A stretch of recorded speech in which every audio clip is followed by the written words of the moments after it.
नमस्कार दोस्तों, एक बार फिर से आप सभी का स्वागत है अभ्युदय आईएएस के इस यूट्यूब चैनल पर। अपनी जो क्लास है कंटिन्यू चल रही थी करंट अफेयर्स की, उसमें थोड़ा सा ये अंतराल लग गया था 2-3 दिन का। तो फिर से अपन वापस आज से शुरू करते हैं करंट अफेयर्स की इस क्लास को। तो 13 दिसंबर तक के अपने करंट अफेयर्स के जो क्वेश्चंस थे वो डिस्कस अपन कर चुके हैं। तो आज अपन 14 से 16 तक के डिस्कस करेंगे। ओके, तो ये क्लास अपनी निरंतर चलती रहेगी और अब डेली ये शाम को 7 बजे आपको रोज ये वीडियो उपलब्ध करवाया जाएगा करंट अफेयर्स का। ओके, तो इसके साथ बने रहिए। और एक और चीज मैं आपको बताना चाहूंगा कि जो ये RS, SI, EO, RO या RPSC की और भी कोई एग्जाम है, उनसे संबंधित जो भी स्टूडेंट तैयारी कर रहे हैं, तो अपने इसी अभ्युदय आईएएस के इसी यूट्यूब चैनल पर और भी क्लासें ली जा रही है। ओके, विकास सर के द्वारा ली जा रही है और भी अन्य सर है उनके द्वारा क्लासेस ली जा रही है। वो आपके लिए बहुत इंपॉर्टेंट है, तो आप उनको भी साथ में लेते रहे। ओके, तो चलिए अपने इस क्लास को शुरू करते हैं। तो अपना आज का पहला क्वेश्चन है कि देश के सबसे अच्छी सैटेलाइट सिग्नल की पोजीशन किस एयरपोर्ट को AAI ने दी है, एयरपोर्ट अथॉरिटी ऑफ इंडिया ने दी है। क्या पूछा गया है, देश के सबसे अच्छी सैटेलाइट सिग्नल की पोजीशन किस एयरपोर्ट को मिली है।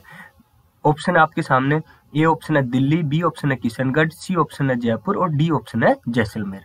तो कहाँ के एयरपोर्ट को ये सबसे अच्छी सैटेलाइट सिग्नल पोजीशन किसको मिली है, बताइए।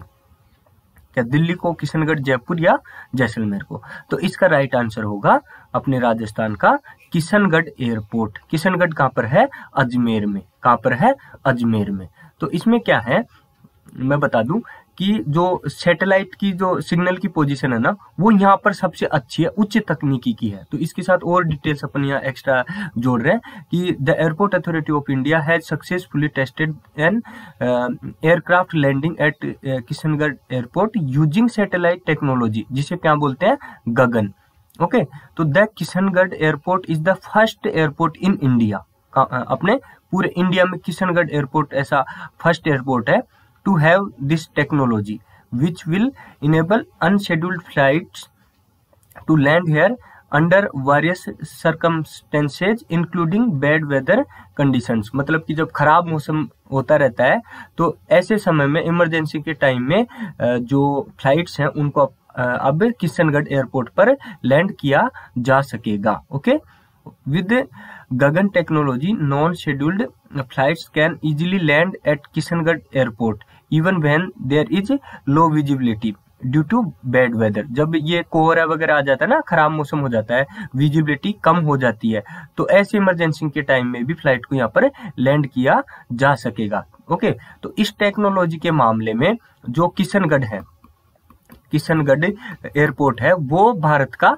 पहला एयरपोर्ट है, भारत का फर्स्ट एयरपोर्ट है। इस तरीके की ये तकनीक यहाँ पर स्थापित की गई है। तो इससे पहले केवल 3 देशों के पास ये टेक्नोलॉजी थी, तो भारत अब चौथा देश बन गया है। ओके, तो ये राजस्थान के किशनगढ़ एयरपोर्ट पे ये तकनीकी लगाई गई है। तो इस मामले में ये क्वेश्चन आपके लिए इंपॉर्टेंट हो जाता है। क्लियर?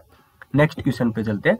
दूसरा क्वेश्चन है, राजस्थान हाईकोर्ट के किस जज को अब सुप्रीम कोर्ट में जाने की सिफारिश सुप्रीम कोर्ट के कोलिजियम ने की है।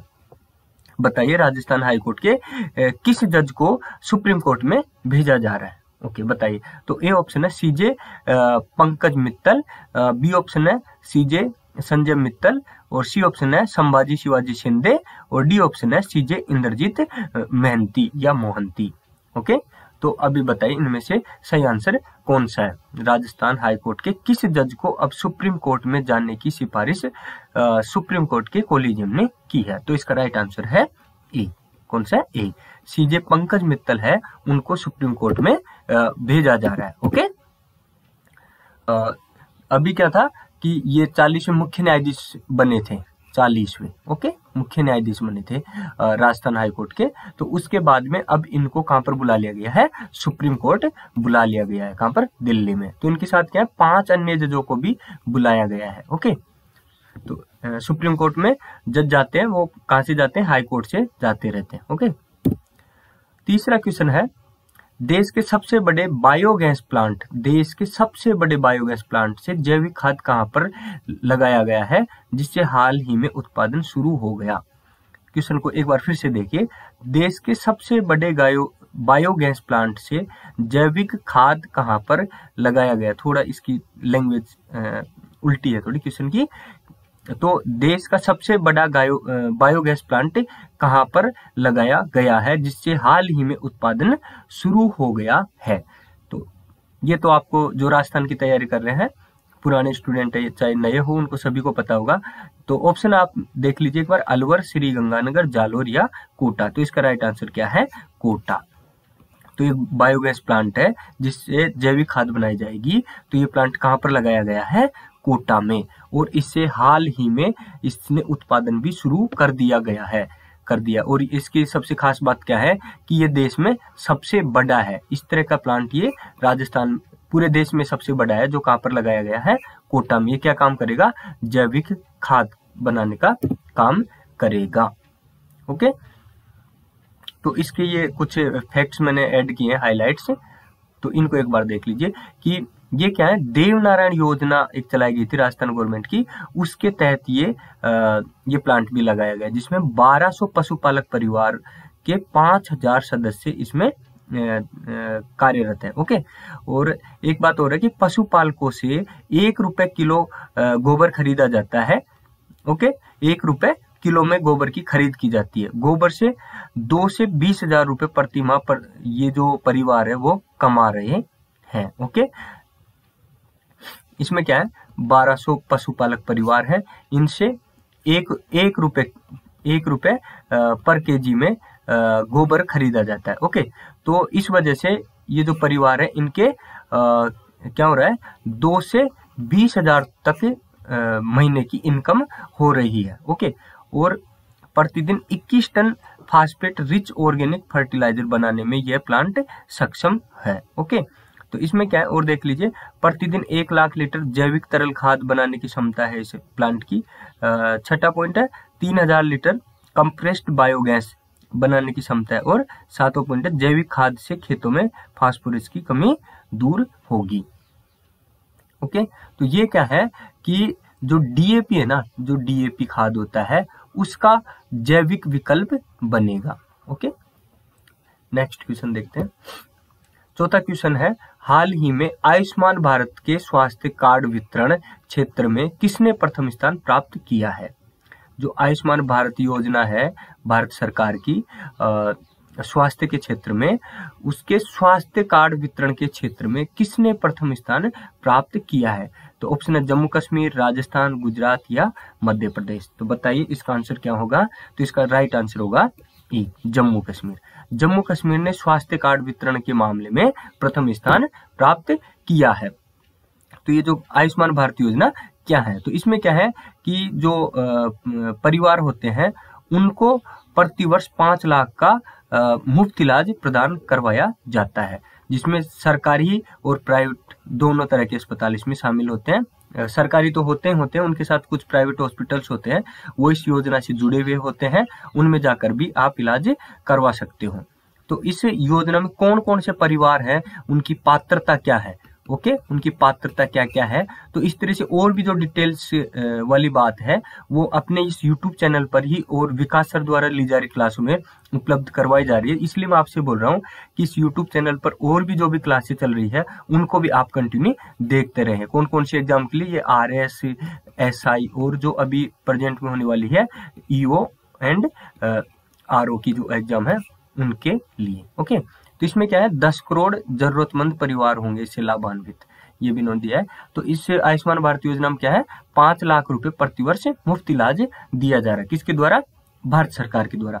और अपने राजस्थान में क्या किया जा रहा है, इसी आयुष्मान भारत योजना को आगे बढ़ाते हुए राजस्थान गवर्नमेंट ने इसको क्या बना दिया है चिरंजीवी योजना, चिरंजीवी योजना। ओके, जिसमें कितने तक का इलाज किया जा रहा है। अब पहले तो 5 लाख का ही था, लेकिन अब इसको बढ़ाकर कितना कर दिया गया है 10 लाख रुपए तक का मुफ्त इलाज किया जा रहा है। ओके, तो अपना क्वेश्चन क्या था कि आयुष्मान भारत स्वास्थ्य कार्ड वितरण क्षेत्र में प्रथम स्थान किसने प्राप्त किया, तो किसने किया है, जम्मू कश्मीर ने। ओके, ये इससे संबंधित और भी डिटेल अपन यहाँ पे ऐड कर रखी है, आप वीडियो को रोक के देख सकते हैं। ओके, नेक्स्ट क्वेश्चन है 5वां। प्रदेश के मुख्यमंत्री ने हाल ही में ग्रीनफील्ड एयरपोर्ट के निर्माण कार्यों के लिए 115 करोड़ रुपए स्वीकृत किए हैं, वह अवस्थित है, मतलब कि ये एयरपोर्ट कहाँ पर है।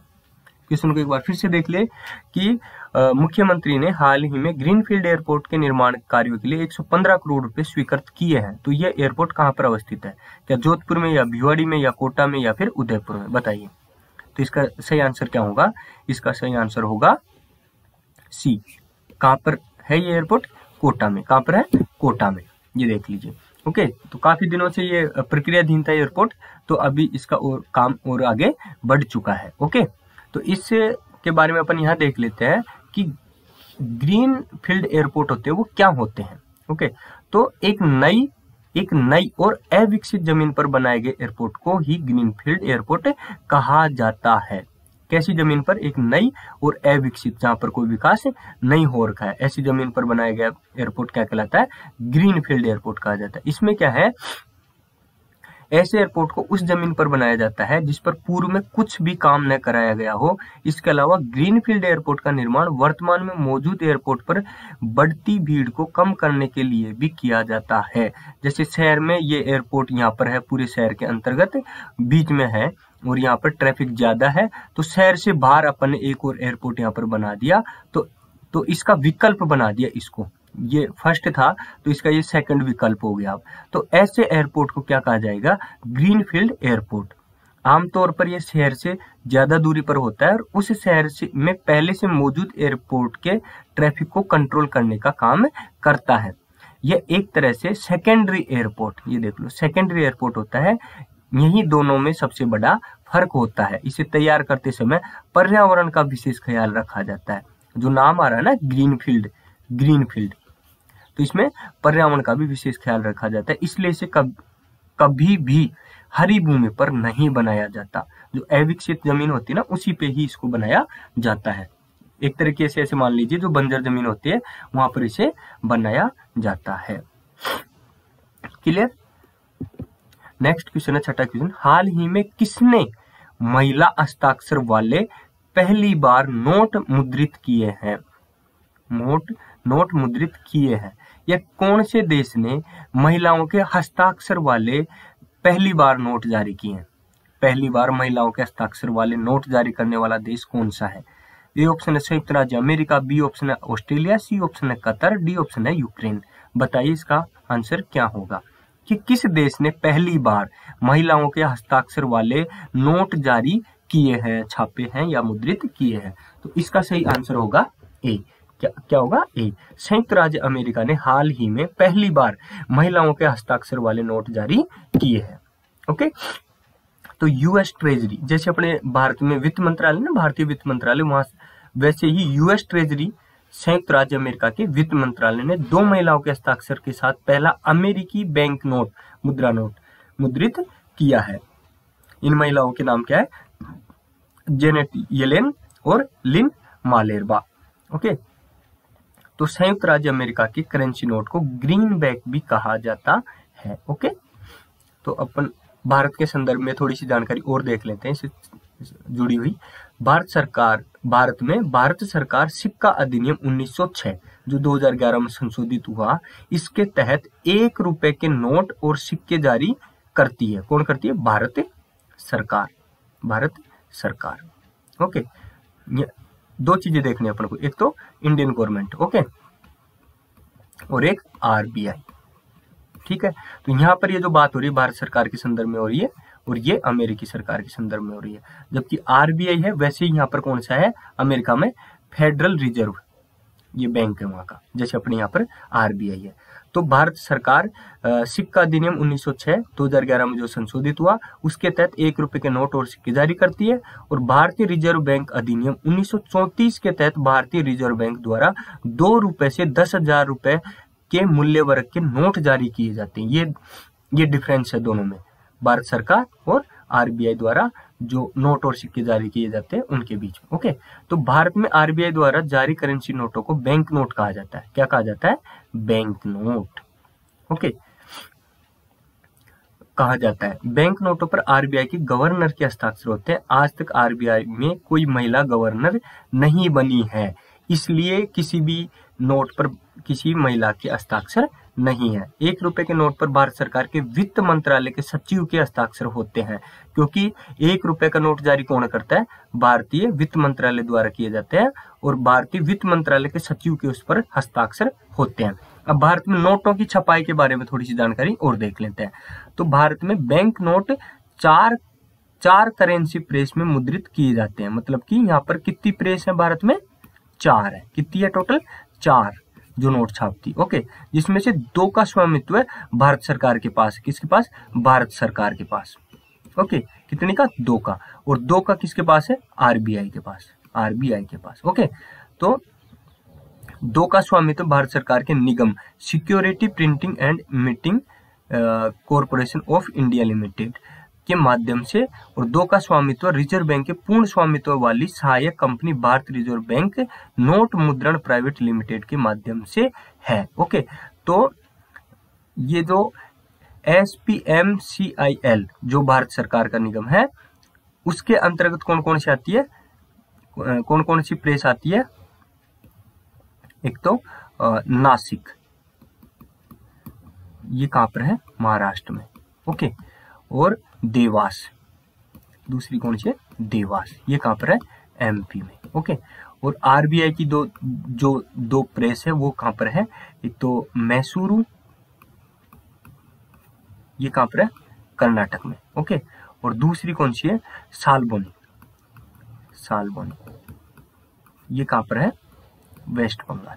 ओके, नासिक, देवास और मैसूरू और सालबोनी। Okay, clear?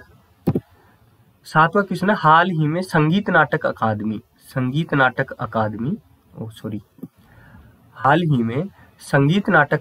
की ओर से किसे उस्ताद, ये उस्ताद है, उस्ताद बिस्मिल्लाह खान युवा पुरस्कार दिया गया है?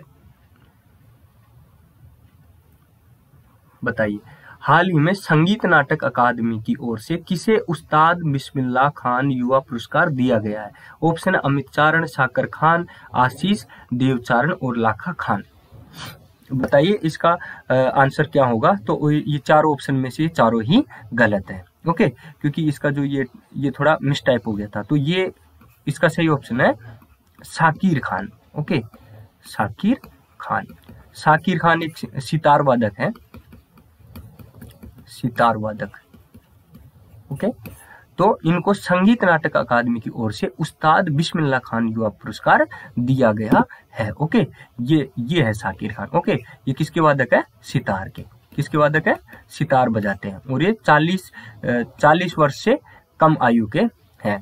तो संगीत नाटक अकादमी ने वर्ष 2019, 20 और 21 के लिए उस्ताद बिस्मिल्लाह खान युवा पुरस्कार प्रदान करने हेतु 102 भारतीय कलाकारों का चयन किया है।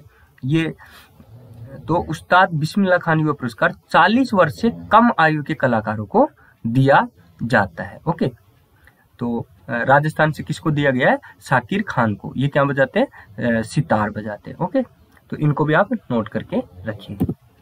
नेक्स्ट क्वेश्चन है, अंतर्राष्ट्रीय फिल्म महोत्सव के 27वां संस्करण का आयोजन कहाँ हो रहा है?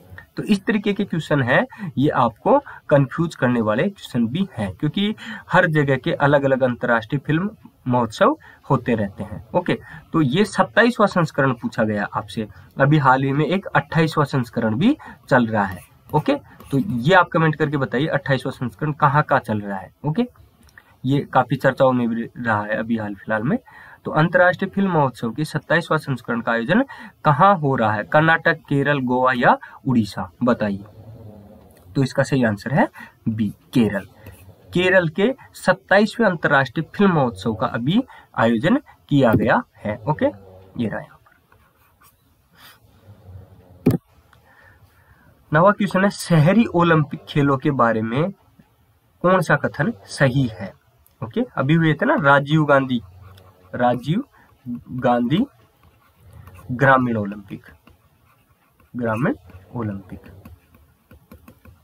उसी की तर्ज पर इसके सफल आयोजन के बाद में अब राजस्थान सरकार ने शहरी ओलंपिक खेलों के आयोजन कराने के बारे में भी निर्देश जारी किए हैं। तो शहरी ओलंपिक खेलों के बारे में निम्न में से कौन सा कथन सही है? तो ए ऑप्शन है 26 जनवरी 2023 से शहरी ओलंपिक खेलों की शुरुआत होगी। और बी ऑप्शन है इसमें 7 खेल शामिल है। इनमें फुटबॉल केवल लड़कों के लिए, खो खो केवल लड़कियों के लिए, tennis ball, cricket, basketball, volleyball, kabaddi तथा एथलेटिक्स शामिल है। और सी ऑप्शन है एथलेटिक्स में 100, 200 और 400 मीटर की दौड़ शामिल है। तो मैं बता दूं दोस्तों कि इसके डी ऑप्शन इसका सही है, क्योंकि जो शहरी ओलंपिक खेल है उनकी शुरुआत कब से होने जा रही है? 26 जनवरी 2023 से शहरी ओलंपिक खेलों का आयोजन शुरू किया जाएगा। और इसमें कितने खेल शामिल है? इसमें 7 खेल शामिल है, जिसमें फुटबॉल केवल लड़कों के लिए रहेगा, खो खो केवल लड़कियों के लिए रहेगा, और tennis ball, cricket, basketball, volleyball, kabaddi और एथलेटिक्स ये दोनों वर्गों के लिए रहेगा। और जो एथलेटिक्स है उसमें 100 मीटर, 200 मीटर और 400 मीटर की दौड़ शामिल है। Okay, clear? तो ये राजस्थान राजीव गांधी शहरी ओलंपिक खेल कब से शुरू होने जा रहा है? 26 जनवरी 2023 से। ओके, 10वां क्वेश्चन है, हाल ही में कहां पर आदि चित्र महोत्सव का आयोजन किया गया है? हाल ही में कहां पर आदि चित्र महोत्सव का आयोजन किया गया है? बताइए कहां पर किया गया? ओके, ये वीडियो आपके लिए रिकॉर्ड करके YouTube पे डाला जा रहा है, तो आप कमेंट भी करके थोड़ा कॉन्फिडेंस बढ़ा सकते हैं आपका कि इसका आंसर क्या है। तो जवाहर कला केंद्र जयपुर, या रामनिवास बाग जयपुर, या आदिवासी चित्र संस्था उदयपुर, या डूंगरपुर।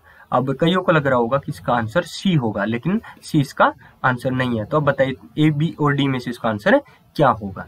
तो इसका सही आंसर है ए। आदि चित्र महोत्सव का आयोजन कहां पर किया गया? जवाहर कला केंद्र में। कहां पर किया गया है? जवाहर कला केंद्र में। ओके, तो इसमें क्या है? विभिन्न राज्यों की अनूठी आदिवासी पेंटिंग कला को शामिल किया गया है। ओके, तो आज के ये 10 क्वेश्चन थे शुरू के, ये अपने खत्म हो चुके हैं और इनकी आंसर शीट आपके सामने है। आप अगर कमेंट नहीं करें तो आप अपने पास लिख के रखिए कि पहले क्वेश्चन का आंसर आपने क्या टिक किया और दूसरे का क्या किया। इसी तरह आप तुरंत भी चेक कर सकते हैं और बाद में सेपरेट भी आप आंसर शीट के माध्यम से चेक कर सकते हैं। ओके दोस्तों, तो अभी अपन और कुछ क्वेश्चन है वो और देखने जा रहे हैं, तो बने रहिए आप साथ में।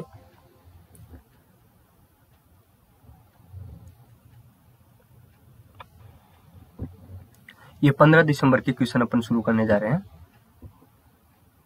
ओके, तो स्टार्ट करते हैं। ओके, तो पहला क्वेश्चन आपके सामने, हाल ही में संयुक्त राष्ट्र पर्यावरण कार्यक्रम ने भारत के किस प्रोजेक्ट को 10 प्रमुख प्रयासों में शामिल किया है? बहुत इंपॉर्टेंट क्वेश्चन है आप लोगों के लिए। ओके, तो हाल ही में संयुक्त राष्ट्र पर्यावरण कार्यक्रम ने भारत के किस प्रोजेक्ट को 10 प्रमुख प्रयासों में शामिल किया? दुनिया के 10 प्रमुख प्रयासों में। ओके, बताइए। ये ऑप्शन है नमामि गंगे प्रोजेक्ट, बी है उज्ज्वला योजना, सी है नदी जोड़ो प्रोजेक्ट, डी है पर्यावरण अनुकूल जीवन शैली। तो इसका राइट आंसर है ए। नमामि गंगे प्रोजेक्ट है, उसको संयुक्त राष्ट्र पर्यावरण कार्यक्रम ने जो 10 प्रमुख प्रयास हैं दुनिया के, उसमें इसको शामिल किया है। ओके, तो ये पीबीआई की ऑफिशियल साइट से भी मैं आप लोगों के लिए ये इंफॉर्मेशन लेके आता हूँ, तो आप स्वयं भी इसे विजिट कर सकते हैं। ओके, तो संयुक्त राष्ट्र ने नमामि गंगे पहल को प्राकृतिक को पुनर्जीवित करने वाली विश्व की 10 शीर्ष बहाली फ्लैगशिप पहलों में से एक के रूप में मान्यता दी है। ये कहाँ पर? अभी कनाडा में जो COP 15 चल रहा है उसमें इसको मान्यता प्रदान की है। ओके, तो नमामि गंगे के बारे में अपन देख लेते हैं थोड़ा। ओके, तो इसके बारे में और देखिए कि ये क्या है। नमामि गंगे को दुनिया के 70 देशों की 150 से अधिक ऐसी पहलों में से चुना गया है जो इस तरह की और है, जो प्राकृतिक को पुनर्जीवित करने के लिए कार्य कर रही है। तो नमामि गंगे को दुनिया के 70 देशों में की ऐसी 150 से अधिक पहलों में से चुना गया है। यह मान्यता नदी इकोसिस्टम की बहाली के लिए राष्ट्रीय स्वच्छ गंगा मिशन भारत सरकार द्वारा किए जा रहे ठोस प्रयासों का प्रमाण देती है।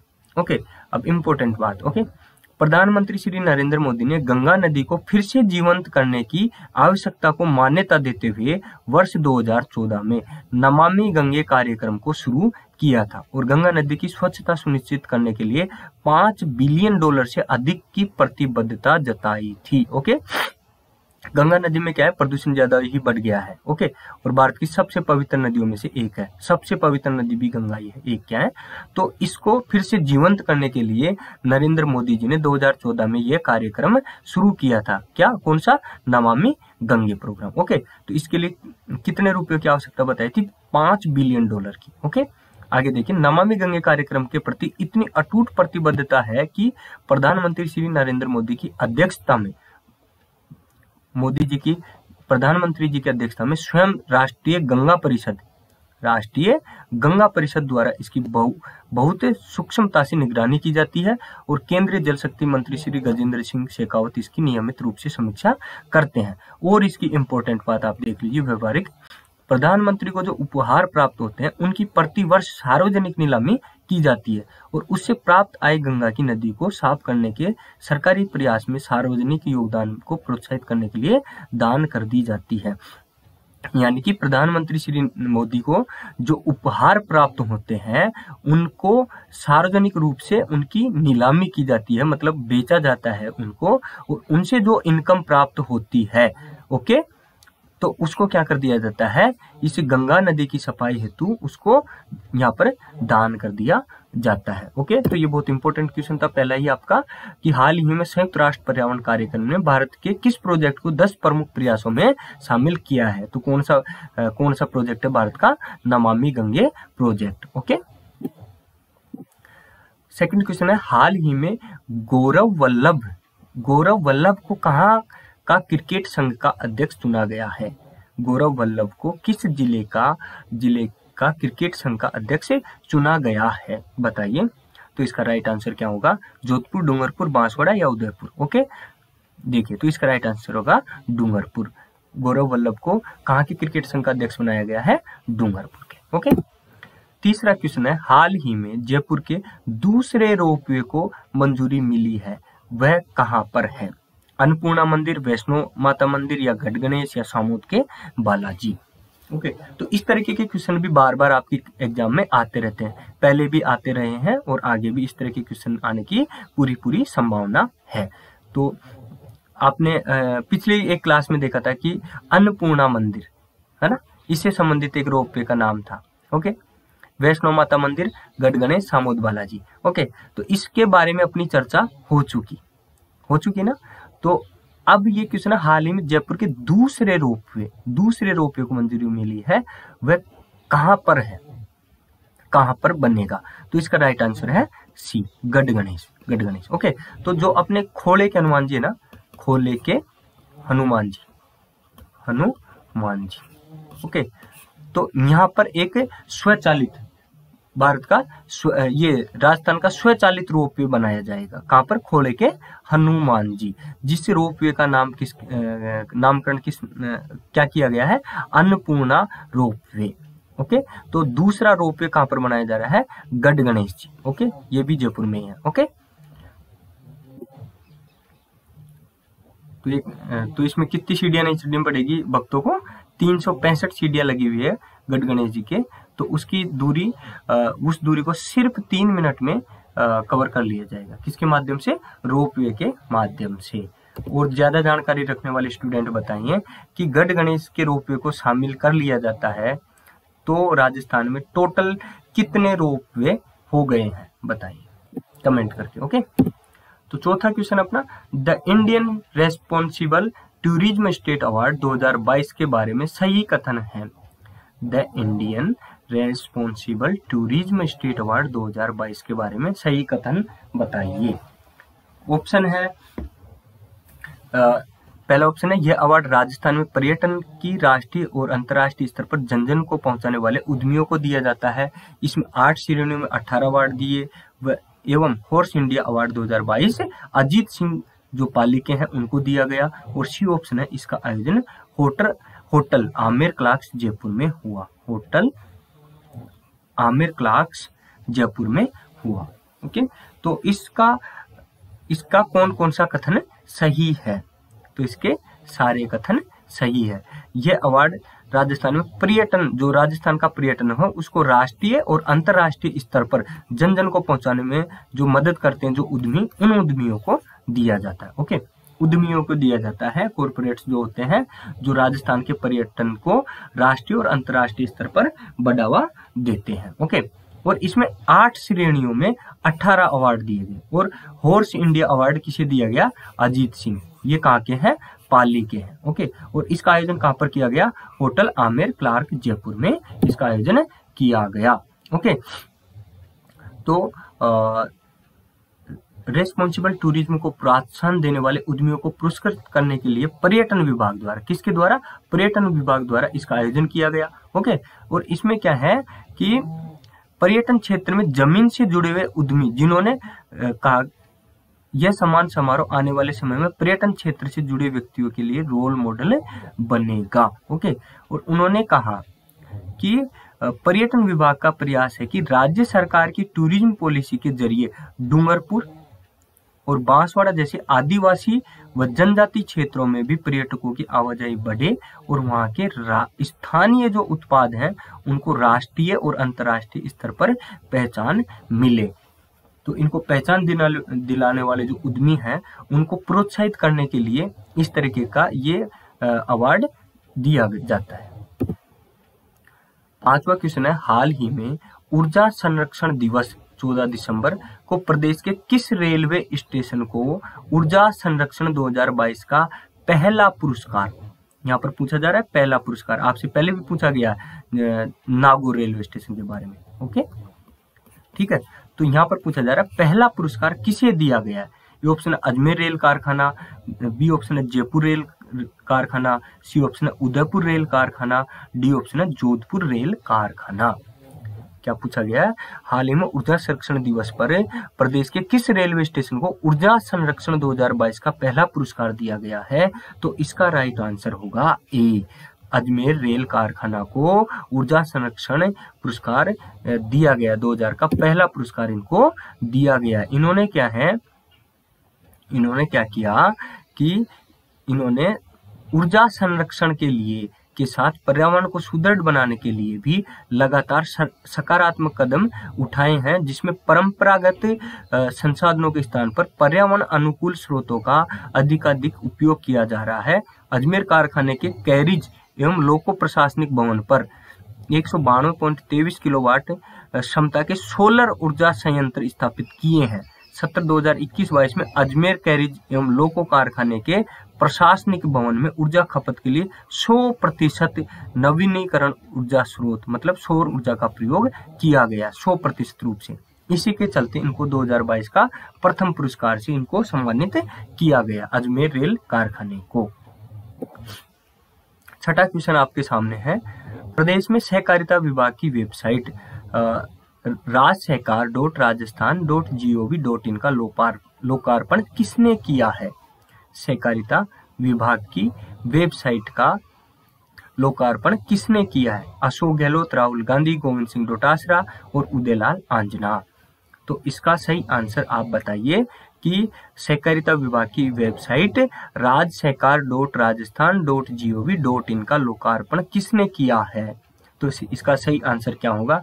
अशोक गहलोत या फिर गोविंद सिंह डोटासरा? तो इसका सही आंसर है उदयलाल आंजना, जो सहकारिता मंत्री है। उन्होंने इस वेबसाइट का क्या किया है? लोकार्पण किया है। 14 दिसंबर 2022 को राजस्थान के सहकारिता मंत्री उदयलाल आंजना ने सहकार भवन में सहकारिता विभाग की वेबसाइट rajsehkar.rajasthan.gov.in का लोकार्पण किया। ओके, राज्य सहकार वेबसाइट को आमजन की सुविधा के लिए नए तरीके से बनाकर सहकारिता से संबंधित सूचनाओं को व्यापक रूप से इसको बनाया गया है। इससे क्या होगा? विभागीय सूचनाओं का सरल तरीके से इसको प्राप्त किया जा सकेगा। विभिन्न सोसाइटियों, संस्था पंजीकरण, क्रेडिट सोसाइटियों से संबंधित शिकायतों का रजिस्ट्रेशन भी सुलभ तरीके से किया जा सकेगा। मतलब कि इसके कार्यों को और आसान बनाने के लिए इस वेबसाइट को लॉन्च किया गया है। 7वां क्वेश्चन आप देख रहे हैं कि प्रदेश के किस औद्योगिक क्षेत्र में डबल डेकर मालगाड़ी शुरू की जाएगी। डबल डेकर जो ट्रेन होती है सवारी गाड़ी, उसी के चलते अब डबल डेकर वाली मालगाड़ियां भी शुरू की जा रही है। तो राजस्थान के किस औद्योगिक क्षेत्र में सर्वप्रथम ये चालू की जाएगी। तो ए ऑप्शन है सीतापुरा जयपुर, बी ऑप्शन है भिवाड़ी अलवर, सी ऑप्शन है किशनगढ़ अजमेर और डी ऑप्शन है बोरनाड़ा जोधपुर। तो इसका सही आंसर आप देखिए कि डबल डेकर मालगाड़ी कहां पर शुरू की जाएगी। तो इसका सही आंसर होगा बी, भिवाड़ी अलवर में डबल डेकर मालगाड़ी की शुरुआत की जाएगी। भिवाड़ी अलवर के औद्योगिक क्षेत्र में डबल डेकर मालगाड़ी की शुरुआत होने जा रही है। 8वां क्वेश्चन आपके सामने है, भारत अंतर्राष्ट्रीय विज्ञान महोत्सव का आयोजन कहाँ किया जाएगा। बताइए, गोवा, मुंबई, दिल्ली या भोपाल में। गोवा, मुंबई, दिल्ली या फिर भोपाल में। तो बताइए, भारत अंतर्राष्ट्रीय विज्ञान महोत्सव कहाँ आयोजित किया जाएगा। तो इसका सही आंसर है भोपाल। कहाँ पर आयोजित किया जाएगा, भोपाल में। कहाँ पर, भोपाल में। जनवरी 2023 में भोपाल में होने वाला भारत अंतर्राष्ट्रीय विज्ञान महोत्सव 2022 इस दृष्टि से महत्वपूर्ण है क्योंकि ये भारत द्वारा G20 शिखर सम्मेलन की अध्यक्षता के साथ ही आयोजित हो रहा है। डॉक्टर जितेंद्र सिंह ने ये बात कही है। और ये जो भी जानकारी है मैं pib.gov.in से ये बिल्कुल ऑथेंटिक जानकारी आपके लिए लेके आता रहता हूँ। तो ये क्या है कि ये जो भी जानकारी है ना, ये जितनी भी, ये सब वहाँ पर इंग्लिश में प्रोवाइड होती है। तो इसको जब हिंदी का पेज खोलते हैं तो उसी के थ्रू ये ट्रांसलेट होती है। तो कभी कभी इसकी लैंग्वेज में थोड़ा सा फर्क आ सकता है। ओके, तो उसे घबराए नहीं और आप भी इस साइट को विजिट करते रहें।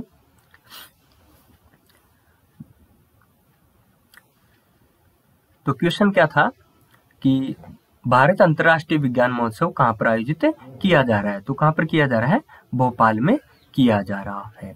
ओके, तो इसके बारे में और भी जानकारी यहाँ पर आपके साथ में साझा कर रहा हूँ। तो इसको आप एक बार रोक के भी आप इसको देख सकते हैं। ओके, तो अगले प्रश्न पर अपन चलते हैं। 9वां क्वेश्चन है, हाल ही में ILO की 17वीं एशिया पैसिफिक क्षेत्रीय बैठक कहाँ आयोजित की गई।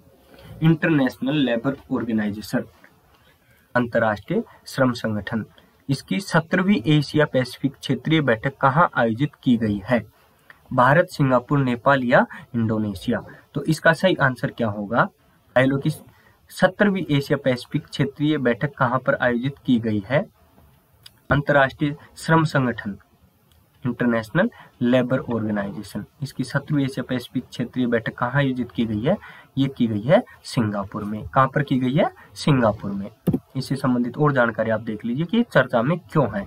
तो अंतर्राष्ट्रीय श्रम संगठन की 17वीं एशिया प्रांत क्षेत्रीय बैठक आयोजित की गई कहाँ पर, सिंगापुर में। कहाँ पर, सिंगापुर में। अब ये क्या है कि एशिया प्रशांत और अरब देशों की सरकारों, नियोक्ताओं और श्रमिक संगठनों के प्रतिनिधियों को एकजुट करता है। इसमें क्या होता है, सरकार, ओके, सरकार और जो प्राइवेट नियोक्ता होते हैं, जो लोगों को काम पर रखते हैं, जैसे प्राइवेट कंपनियां हो गई, है ना, और श्रम संगठन, ओके, श्रमिकों के संगठन, संगठनों कर लीजिए। ओके, इन तीनों को ये एकजुट करता है। इन तीनों को ये क्या करता है, एकजुट करता है। तो ये जो 17वीं बैठक हुई है, इसके 4 प्रमुख विषयगत क्षेत्र हैं, ये आप यहाँ पर देख सकते हैं। ओके, तो आप ये देखिए, अंतर्राष्ट्रीय श्रम संगठन है, इसके बारे में और जानकारी अपन देख लेते हैं कि वर्ष 1919 में वर्साई संधि के तहत इसकी स्थापना की गई थी। यह राष्ट्र संघ UN की एक संबंध एजेंसी के रूप में स्थापना की गई थी। कि वर्साई संधि के तहत 1919 में अंतर्राष्ट्रीय श्रम संगठन की स्थापना की गई थी, जो UN की ही एक संबंध एजेंसी है। ओके, तो आपसे ये पूछ लिया जाए कि अंतर्राष्ट्रीय श्रम संगठन की स्थापना कौन सी संधि के तहत की गई, तो वर्साई संधि के तहत की गई। कब की गई, 1919 में की गई। ओके, तो इसका मुख्यालय कहाँ पर है, जेनेवा, स्विट्जरलैंड में है। ओके, तो और इसमें 187 देशों की सरकारें नियोक्ता श्रमिकों को एक साथ लाने का ये कार्य करता है। ओके, तो ये कुछ रिपोर्ट्स भी जारी करता है जो ILO, ये वैश्विक वेतन रिपोर्ट, विश्व रोजगार एवं सामाजिक दृष्टिकोण, विश्व सामाजिक संरक्षण रिपोर्ट और सोशल डायलॉग रिपोर्ट इसके द्वारा जारी की जाती है। एक पॉइंट ये और देख लीजिए कि यह संयुक्त राष्ट्र की एकमात्र त्रिपक्षीय संस्था है जिसमें सरकारें, नियोक्ता और श्रमिक तीनों शामिल होते हैं।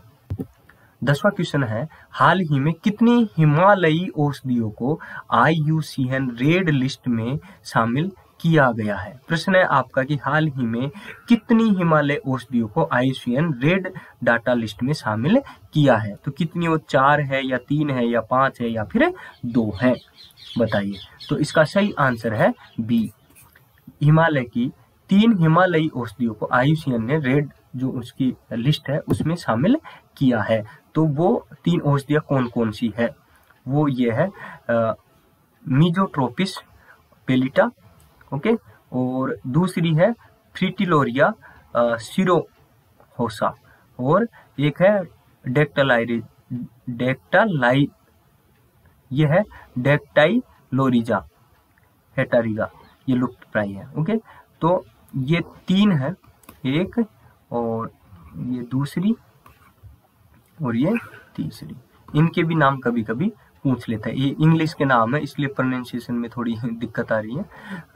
मीजोट्रोपिस और दूसरी है फ्रिटिलोरिया सिरोहोसा और तीसरी है डेक्टाइलोरिजा हेटागिरा।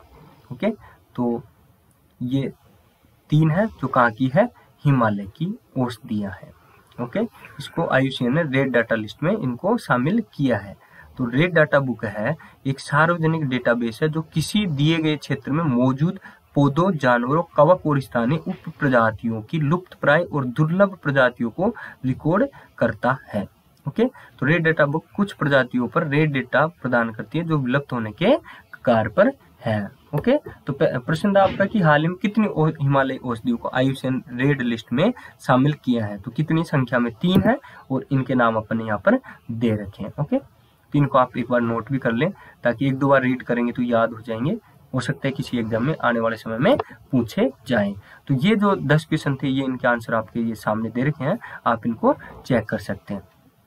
बाकी के 10 क्वेश्चन और रह रहे हैं वो भी अपन एक साथ अभी कंटिन्यू देख लेते हैं।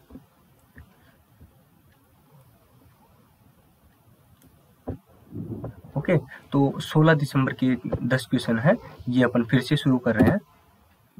पहला क्वेश्चन आपके सामने है, हाल ही में देश की सबसे ताकतवर अंतर महाद्वीपीय बैलिस्टिक मिसाइल अग्नि 5 का नाइट ट्रायल का सफल परीक्षण कहाँ किया है। ऑप्शन आपके सामने है। ए ऑप्शन है अब्दुल कलाम द्वीप उड़ीसा, बी ऑप्शन है सतीश धवन केंद्र आंध्र प्रदेश, सी ऑप्शन है विक्रम साराभाई केंद्र केरल और डी ऑप्शन है इनमें से कोई नहीं। तो बताइए, देश की सबसे ताकतवर अंतर महाद्वीपीय बैलिस्टिक मिसाइल अग्नि 5 इसका नाइट ट्रायल कहां पर किया गया है। तो इसका सफल परीक्षण कहां पर किया गया है, बताइए किस तरीके का नाइट ट्रायल, रात का परीक्षण। तो ये है अब्दुल कलाम द्वीप ओडिशा पर इसका सफल परीक्षण किया गया है। ओके, इसके बारे में देखिए आप, इसके प्रमुख पॉइंट है अग्नि 5 का कि यह सतह से सतह पर मार करने वाली उन्नत बैलिस्टिक मिसाइल है। कैसे करती है, सतह से सतह पर ये मार करती है। ये दागो और भूल जाओ मिसाइल है, मतलब एक बार दाग दिए और फिर आप भूल जाओ। यह किस तरीके की है, यह एकीकृत निर्देशित मिसाइल विकास कार्यक्रम। तो इसमें क्या है, इस एक बार निशाना लगा दिया आपने तो वहां पर ही जाकर ये लगेगी। मिसाइल में 5000 किमी की सीमा से परे लक्ष्य को भेदने की क्षमता है और ये भारत की आत्मरक्षा प्रणालियों के लिए महत्वपूर्ण है। ओके, तो अग्नि मिसाइल के बारे में और थोड़ा इंट्रोडक्शन इसका देख लीजिए। अग्नि मिसाइल वर्ग भारत की परमाणु लॉन्च क्षमता की रीढ़ है, जैसा कि पृथ्वी, कम दूरी की बैलिस्टिक मिसाइल, पनडुब्बी से लॉन्च की जाने वाली बैलिस्टिक मिसाइल और लड़ाकू विमान है। अग्नि 1 से 5 मिसाइलें DRDO द्वारा, रक्षा अनुसंधान और विकास मंत्रालय द्वारा डिजाइन और विकसित की गई है। आपसे पूछा जाए अग्नि 1 से 5 तक किसी भी मिसाइल के बारे में पूछ लिया जाए कि किसके द्वारा डिजाइन और विकसित की जाती है, तो यह DRDO द्वारा डिजाइन और विकसित की जाती है।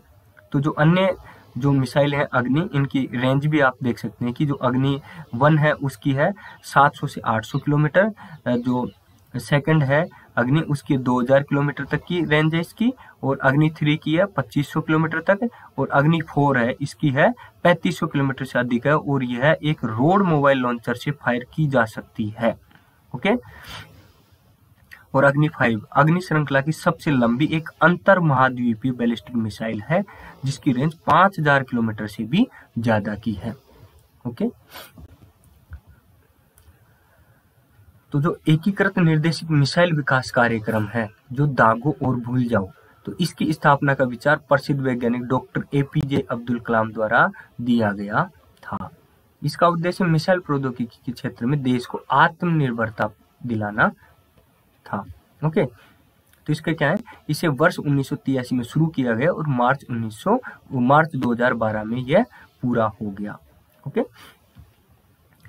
तो जो IGMDP एकीकृत निर्देशित मिसाइल विकास कार्यक्रम है, इसके द्वारा जो विकसित मिसाइलें हैं कौन कौन सी, जैसे पृथ्वी, अग्नि, त्रिशूल, नाग, आकाश, इनके बारे में और अपन जानकारी ले लेते हैं, क्योंकि इस तरीके के क्वेश्चन भी आपसे RS मेंस में पूछे जा सकते हैं। ओके। कि जैसे पृथ्वी जो मिसाइल है उसके बारे में 2 लाइन लिखनी है अपन को, तो ये इसके बारे में लिख सकते हैं कि सतह से सतह पर मार करने में सक्षम कम दूरी वाली ये बैलिस्टिक मिसाइल है। और अग्नि है जो सतह से सतह पर मार करने में सक्षम मध्यस्थ दूरी वाली बैलिस्टिक मिसाइल है ना। और त्रिशूल सतह से आकाश में मार करने में सक्षम कम दूरी वाली मिसाइल है। और नाग तीसरी पीढ़ी की टैंक भेदी मिसाइल है, ये टैंक को भी भेज सकती है। और आकाश ये सतह से आकाश में मार करने में सक्षम मध्यम दूरी वाली मिसाइल है। दूसरा क्वेश्चन है, राजस्थान उद्योग रत्न पुरस्कार योजना 2016 के अंतर्गत प्रतिवर्ष कुल कितने पुरस्कार दिए जाते हैं? क्या पूछा गया है, राजस्थान उद्योग रत्न पुरस्कार योजना 2016 के अंतर्गत प्रतिवर्ष कुल कितने पुरस्कार दिए जाते हैं? तो कितने दिए जाते हैं? 14 पुरस्कार इसमें दिए जाते हैं।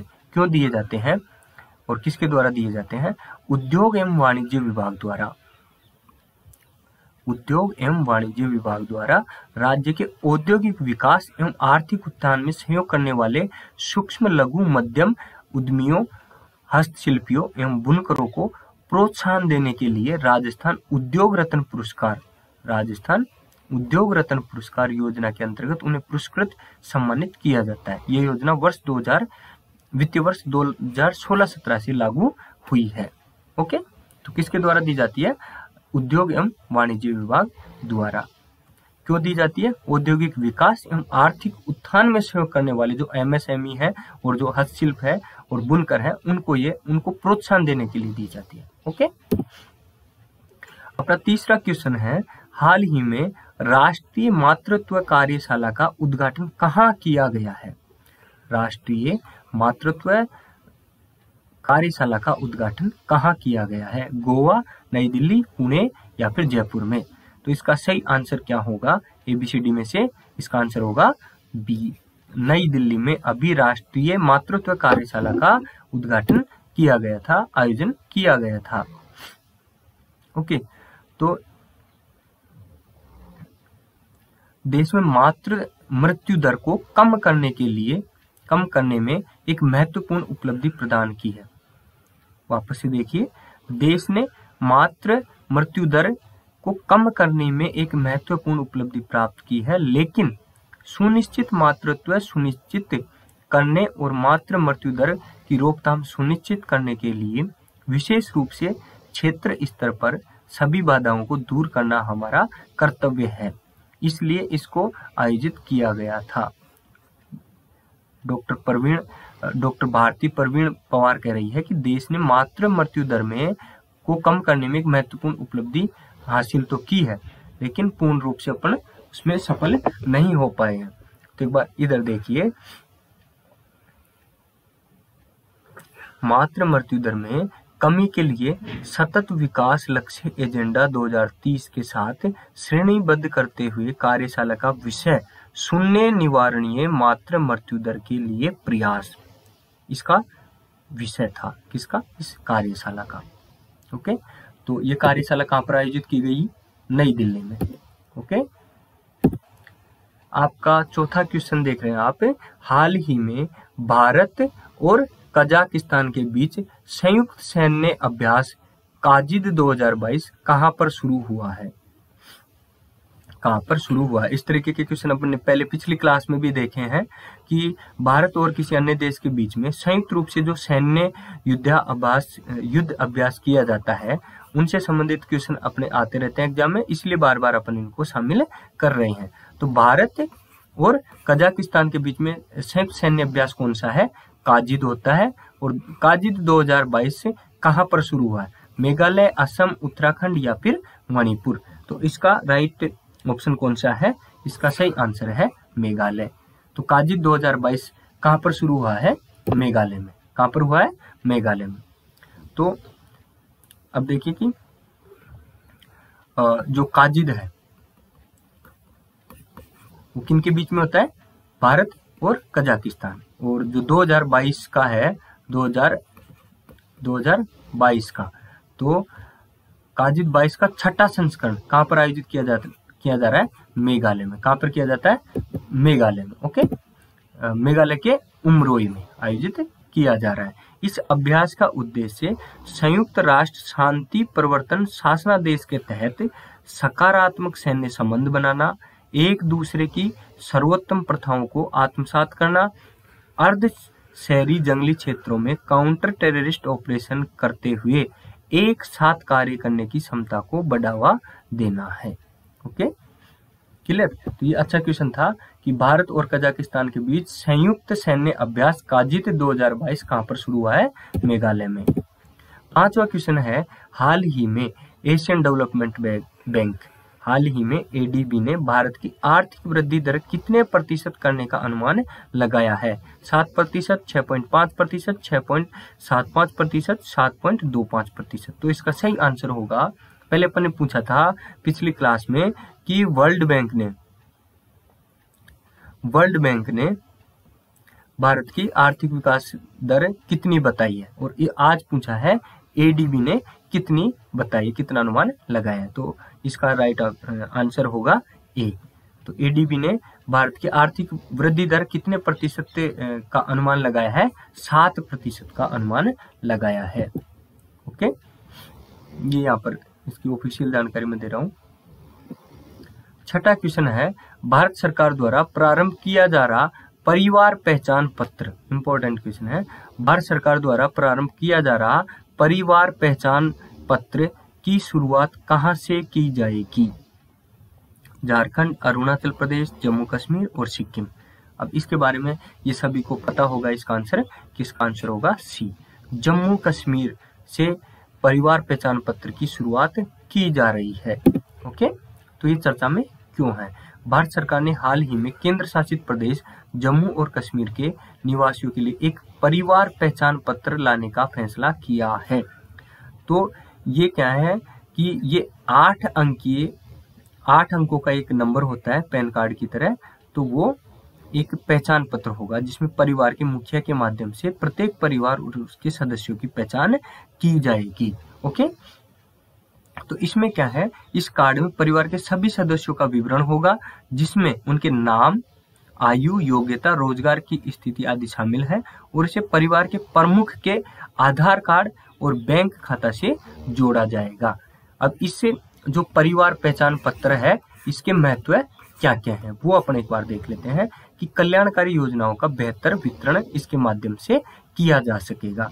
जम्मू कश्मीर में परिवारों का एक प्रमाणिक, सत्यापित और विश्वसनीय डेटाबेस बनाता है ताकि पात्र लाभार्थियों की कल्याणकारी योजनाओं तक त्वरित और पारदर्शी पहुंच सुनिश्चित की जा सके। ओके, और दूसरा पॉइंट है सहज प्रत्यक्ष लाभ अंतरण, मतलब कि इस तरह की प्रणाली न्यूनतम मानवीय हस्तक्षेप के साथ उनके बैंक खातों में लाभ के सीधे अंतरण की सुविधा प्रदान करेगी, मतलब कि डीबीटी, डायरेक्ट बेनिफिट ट्रांसफर वाला, है ना। जो कोई भी सरकार की स्कीम के द्वारा उनको पैसे मिल रहे हैं नगद रूप में, तो वो डायरेक्ट उनके सीधे बैंक खातों में जमा किए जा सकेंगे। ओके, और तीसरा पॉइंट अच्छा है, डुप्लीकेसी को समाप्त करना। डेटाबेस डुप्लीकेट राशन कार्ड और आधार की पहचान करने और उन्हें हटाने में भी मदद करेगा।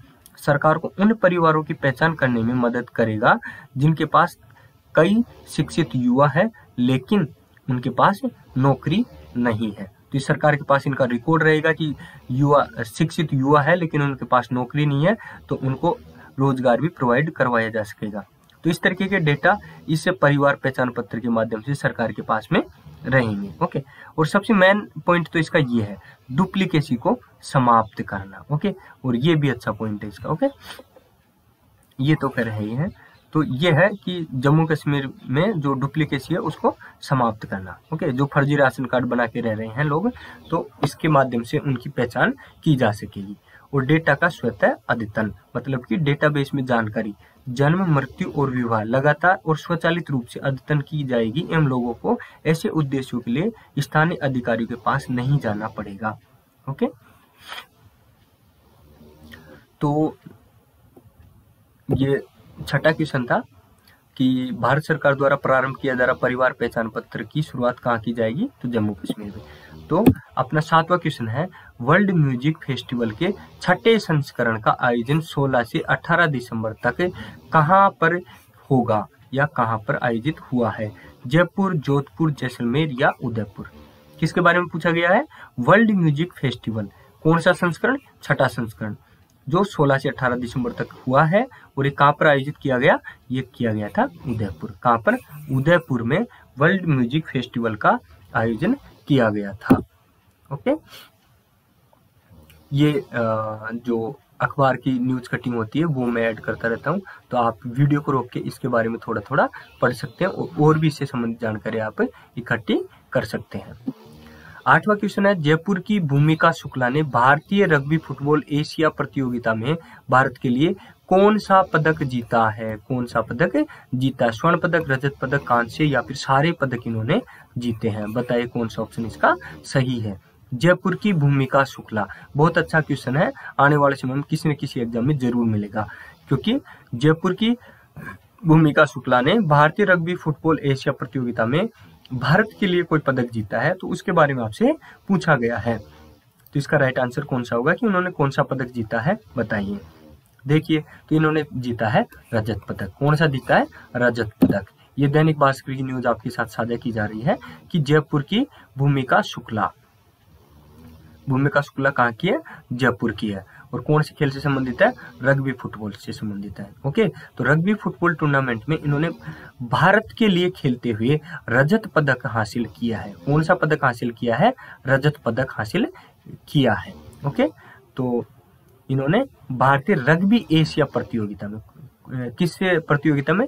भारतीय रग्बी एशिया प्रतियोगिता में भारत के लिए रजत पदक जीता था।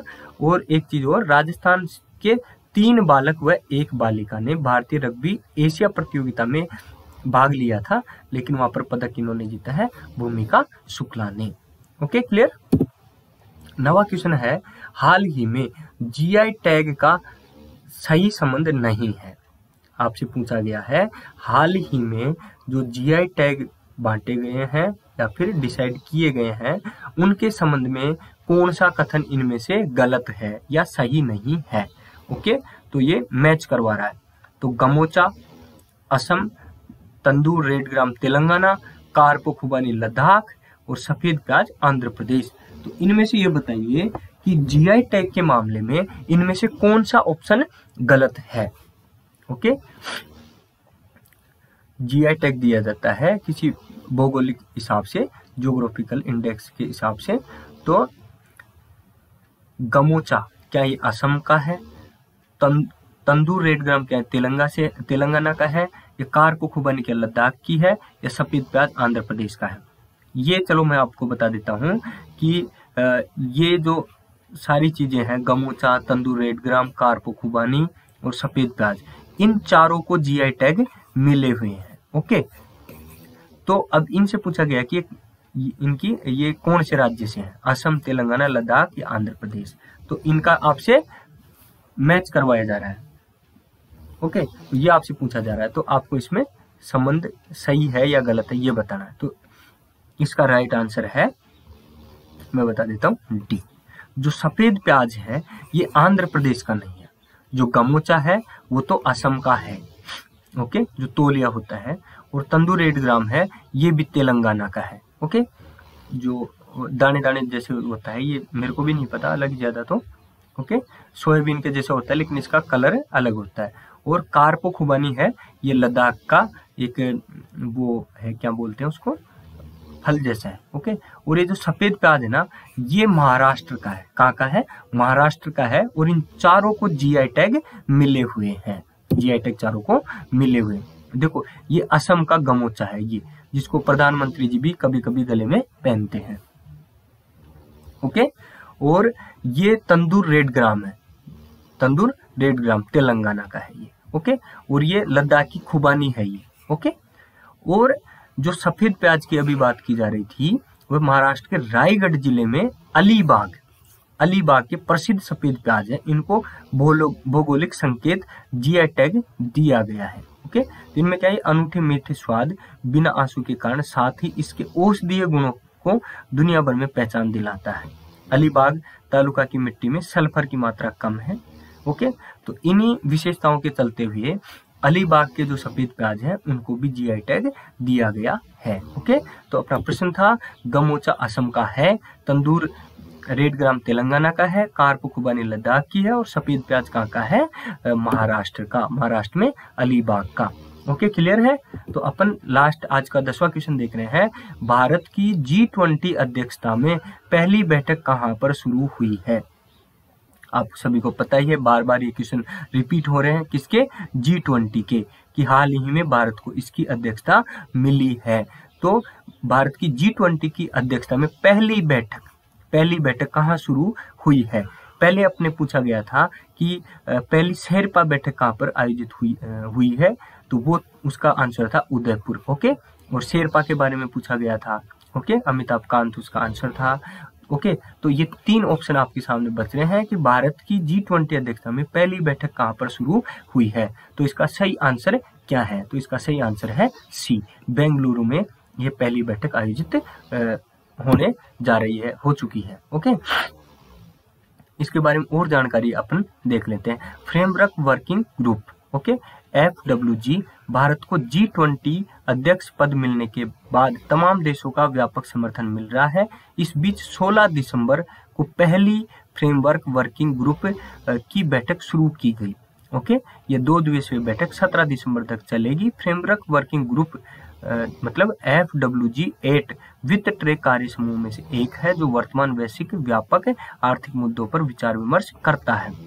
FWG बैठक में भारत समेत G20 सभी देशों के प्रतिनिधियों ने हिस्सा लिया। बैठक में दुनिया भर में विशेष रूप से विकासशील देशों में एकजुटता, सतत विकास, संतुलित और समावेशी विकास को बढ़ावा देने वाली नीतियों पर ध्यान केंद्रित करने के लिए चर्चा की गई। ओके, क्लियर है? तो G20 अध्यक्षता में पहली बार बैठक कहाँ शुरू हुई है? बेंगलुरु में।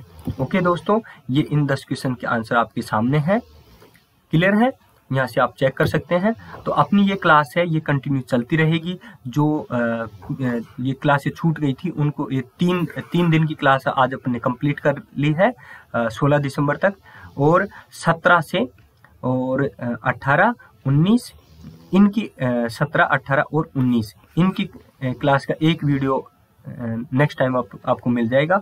और रोज शाम को 7 बजे का टाइम हमने डिसाइड किया है कि रोज शाम को 7 बजे आपको करंट अफेयर्स का ये वीडियो उपलब्ध करवा दिया जाए, जिससे आपको टाइम के बारे में कंफ्यूजन ना रहे। हो सकता है कभी कभार कोई व्यवधान हुआ तो 7 की जगह 8 बजे ये वीडियो उपलब्ध हो सकता है, या फिर आपको जानकारी दे दी जाएगी कि जो करंट अफेयर्स का वीडियो है उसकी क्लास अगर आज नहीं हुई है तो दूसरे दिन आपको दूसरे दिन की करंट अफेयर्स के साथ में जोड़ के दे दिया जाएगा। तो इनकी जानकारी आपको मिलती रहे, इसलिए आप एक तो जो इस वीडियो के लिंक दिया जा रहा है टेलीग्राम का, तो विकास सर के टेलीग्राम ग्रुप को आप ज्वाइन कर लीजिए। वहां आपको इस चैनल से संबंधित और भी जानकारी मिलती रहेगी। और ये जो क्लास हो रही है इसकी जो PDF PPT है, इसको भी हम वहां पर उपलब्ध करवाने जा रहे हैं। ओके, तो इस क्लास से संबंधित आप पीपीटी वहाँ से प्राप्त कर सकते हैं और उसको आप टेक्स्ट में अपने पास सहेज के रख सकते हैं। ओके दोस्तों, तो कंटिन्यू अपनी ये क्लास चलती रहेगी करंट अफेयर्स की, जिसमें आप ये जो RSSI EORO है इसकी जो भी तैयारी करें 2023 की, तो उसके लिए बहुत इंपॉर्टेंट क्लास है। EORO की एग्जाम की तिथि तो पहले से घोषित हो रखी है और RS और SI के भी नोटिफिकेशन जल्द आने वाले हैं। तो बहुत अच्छे क्वेश्चन अपन लेके आ रहे हैं इस क्लास में, तो आप इनको कंटिन्यू देखते रहें, नोट्स बनाते रहें। और आपसे एक और रिक्वेस्ट है कि इस चैनल पर और भी जो क्लासें हो रही हैं वो भी बहुत महत्वपूर्ण क्लासें हैं RSSI EORO के एग्जाम के लिए, तो आप प्रॉपर उन वीडियोस को भी देखते रहें और इस चैनल के साथ जुड़े रहें।